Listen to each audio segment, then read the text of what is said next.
మొట్టమొదటిసారిగా మేనిఫెస్టో అంటే చెత్తబుట్టలో వేసే డాక్యుమెంట్ కాదు.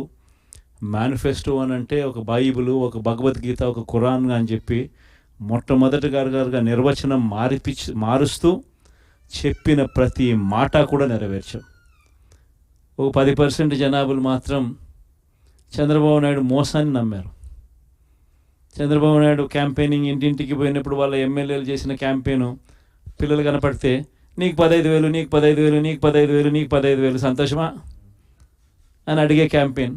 వాళ్ళ అమ్మ కనపడితే నీకు 18,000 సంతోషమా అని అడిగే క్యాంపెయిన్. వాళ్ళ ఇంట్లో ఇంకొక ఆడవాళ్ళు కనపడితే నీకు మళ్ళీ 18,000 సంతోషమా అని అడిగే క్యాంపెయిన్. వాళ్ళ ఇంట్లో ముసలోళ్ళు ఎవరైనా బయటకు వస్తే నీకు నెలకు 4,000 పెన్షన్ సంతోషమా అని అడిగే క్యాంపెయిన్. ఈ క్యాంపెయిన్తో, ఈ మోసంతో, ఈ ఆశతో ఓ 10% జనాదులు మన దగ్గర నుంచి దూరం అయ్యారు. కానీ మళ్ళీ ఏమైంది? మళ్ళీ చంద్రబాబు నాయుడు పాలన వచ్చింది. మళ్ళీ ఇదే చూస్తూ ఉన్నాం. ఈరోజు 22 నెలలు అయిపోయింది. స్కూళ్ళు తెరిచినాయి, పిల్లలు బళ్ళకు పోతూ ఉన్నారు. కనీసం జగనే ఉంటే కనీసం అమ్మఒడి కింద 15,000 ఈ పాటికి జగన్ ఉంటే వేసి ఉండేవాడు. ఆ 15,000 బాయా, ఈయన నీకు 15,000, నీకు 15,000, నీకు 15,000 అని ఇస్తానని చెప్పి అది బాయా. వ్యవసాయ పనులు ముమ్మరంగా సాగుతూ ఉన్నాయి. జగనే ఉంటే రైతు భరోసా కింద 13,500 చేతిలో పడేది. జగనే ఉంటే చంద్రబాబు వచ్చాడు, 20,000 ఇస్తానన్నాడు. ఆ 13,500 బాయా, ఆ 20,000 బాయా.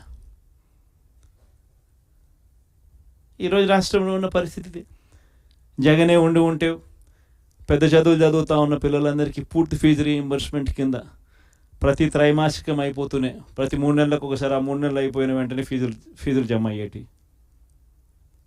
ఇప్పుడు జనవరి, ఫిబ్రవరి, మార్చి త్రైమాసికానికి సంబంధించి ఫీజులు ఎగిరిపోయినాయి. మామూలుగా జగనే ఉండుంటే మేలో పడి ఉండేటివి. అది బాయా. ఆ పిల్లలు రేపొద్దున ఇంజనీరింగ్ చదువుతున్న పిల్లలు, డిగ్రీ చదువుతూ ఉన్న పిల్లలు, వీళ్ళందరికీ ఫీజులు కట్టడానికి ఫీజులు కూడా చెల్లించలేని పరిస్థితిలో ఆ పిల్లలు బళ్ళకు పోతూ ఉన్నారు, కాలేజీలకు పోతూ ఉన్నారు. కాలేజీలు ఆ పిల్లలందరినీ కూడా నువ్వు ఫీజులు కట్టకపోతే కాలేజీలో టీసీ తీసుకుని వెళ్ళిపోమని చెప్తా ఉన్నారు. వసతి దీవెన ఎగిరిపాయి. ఏప్రిల్లో జగనే ఉంటే వసతి దీవెన కింద ప్రతి తల్లికి సహాయం అందేది ఆ పిల్లాడు చదువుల కోసం. అది ఎగిరిపాయి. పొదుపు సంఘాలకు చెల్లెమ్మలకు అందరికీ ఏప్రిల్లో 0 వడ్డీ డబ్బులు పడేటివి. అది ఎగిరిపోయి. నేను చెప్పేది ఒకటే చెప్తా ఉన్నాను. ఏదైనా కూడా మోసం, అబద్ధాలు, అధర్మంతో చేసే ఏ పాలనైనా కూడా ఎక్కువ రోజులు ఉండదు. మనం చేసింది ఏదైనా కూడా ఈరోజు తలెత్తుకొని పోగలుగుతాం. తలెత్తుకొని గర్వంగా ప్రతి ఇంటికి పోగలుగుతాం. ఏదైనా కానీ మాట చెప్పింది జగన్ కాలంలో, వైఎస్ఆర్ కాంగ్రెస్ ప్రభుత్వంలో చేసినాము అని చెప్పి గర్వంగా తలెత్తుకొని పోగలుగుతాం. అది మనకున్న సర్టిఫికెట్. కానీ ఇదే చంద్రబాబు నాయుడు మనుషులు, చంద్రబాబు నాయుడుకి సంబంధించిన లీడర్లు, చంద్రబాబు నాయుడుకి సంబంధించిన ఎంపీటీసీలు, చంద్రబాబు నాయుడుకి సంబంధించిన జెడ్పీటీసీలు ప్రజల్లోకి పోగలుగుతారా?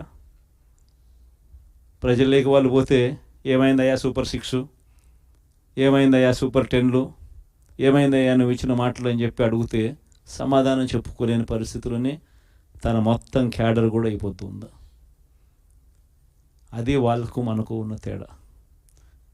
మీ అందరితో కూడా నేను ఒకటే చెప్తా ఉన్నా. మనము ప్రవర్తించే తీరు మార్గదర్శకంగా ఉండేట్టుగా, గొప్పగా ప్రజల్లోకి మనం నిలబడేట్టుగా మనం ప్రవర్తించే ప్రతి అడుగు కూడా మనం వేద్దాం. నా దగ్గర నుంచి మీ దగ్గర దాకా.